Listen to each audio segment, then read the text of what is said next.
Aletea Ambrosio, Bulacan!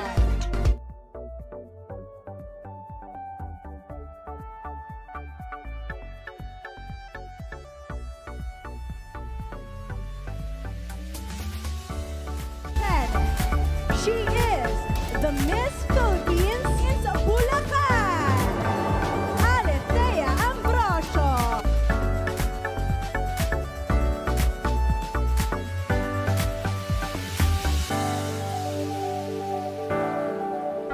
Last but not least, let's invite Miss Philippines Bulacan.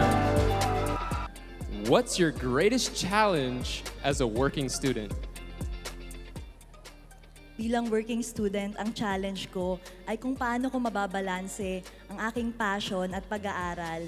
Ngunit nagagawan ko ito ng solusyon sa pamamagitan ng pagpaprioridad ng aking edukasyon. At yun naman ay isa sa aking advokasya, lalo na't may 3 kong maliliit na mga babaeng kapatid. Lagi ko silang pinapayuhan na unahin ang kanilang pag-aaral. At kung kaya nilang sumunod sa akin bilang kanilang ate, hindi malayong magawa ko rin ito sa kabataan ng Pilipinas at sa kabataan ng buong mundo. Maraming salamat.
Philippines Bulacan. What to you is the true identity of a Filipino, and how do you intend to promote it to the world?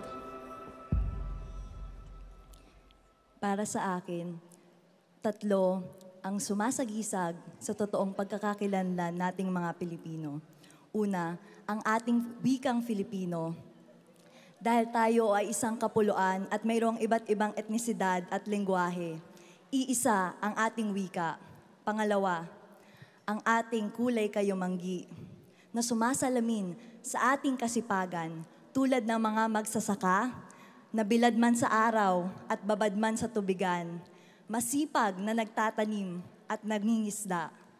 At pangatlo, ang pagmamahal sa bayan, ang ating pakikipaglaban para sa ating kasarinlan ay iisa. At ang 3 ito ay ang aking advokasya upang mas mapaunlad ang ating bansa, hindi lamang sa larangan ng turismo, kundi sa larangan ng iba't ibang industriya dito sa ating bansa. Dahil magagampanan natin ito sa pamamagitan ng pagkatok sa Filipino diaspora, mga komunidad ng 12 milyong Pilipino na binubuo sa iba't ibang sulok ng mundo. At mapapahalagahan ko ito kung ako ang hihiranging The Miss Philippines. Dahil ako ang The Miss Philippines sa wika, balat at gawa. Magandang gabi, MOA Arena.